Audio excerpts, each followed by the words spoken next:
What's up, West Texas? Damian Bartonic here to give you the latest in sports. Last week, we spoke about the Rainey sisters, two tennis athletes who competed in regionals. And this week, they'll be taking their talents to state. Melanie and Rainey became a dynamic duo this year, and their hard work is finally paying off. Although this is their last year competing together, both sisters are excited. They get to leave it all out there at the biggest stage. I'm looking forward to it because I've never been. I've gone the past 3 years and I've watched her compete, and it looks so much fun, and I can't wait to go out there with her and compete. I'm excited. You know, I always have a fun time going to the state meet, and the atmosphere and just the people surrounding me, encouraging me and stuff. It's so much fun. I'm excited that I get to go my senior year too.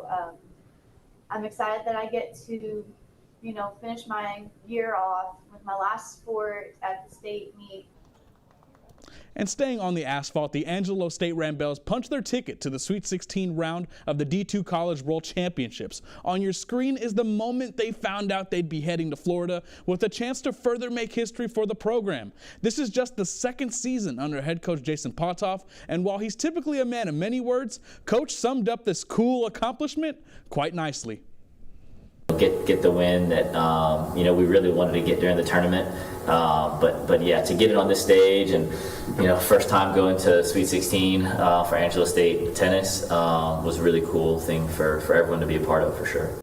And again, this is the first time in the program's history that they've made it to the Sweet 16. And while their opponent is to be determined, what we do know is that they'll have a week to rest up before hitting the court for the biggest game in school history. And to the diamond, Angelo State's baseball team went 2-0 in the Lone Star tournament last week, but luckily for them, their season isn't over just yet. The defending national champs will have a shot to redeem themselves on the grandest stage, the D2 College World Championships. And surprisingly, the 36-18 Rams enter the regional round as the 6th seed, but Coach Kevin Brooks, he couldn't care less about where they stand as long as they're in. Just glad to be in. So, you know, doesn't really matter. That, you know, you're in, you go play. We're excited about going to Colorado and ready to go. And the Rams will face the Buffaloes of West Texas A&M for the 102nd time, dating back to their first matchup in April of 2006. As seen on your screen, it's been a back-and-forth series as of late between these two ball clubs, and Angelo State comes into this one being held scoreless in back-to-back games for the first time since 2016. First pitch for this one is TBA, but we do know this showdown will take place on May 16th.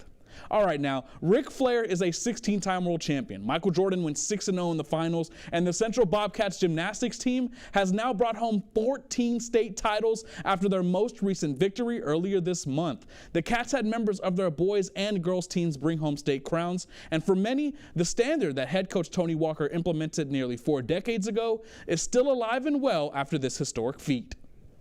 Yeah, it's definitely our goal.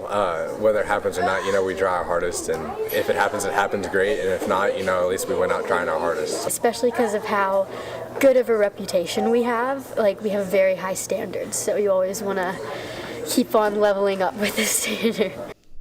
All right, y'all, that does it for Sports at 6, but hey, 9 o'clock, I will have the full story on the Central Gymnastics State title team and much, much more. Keep it here.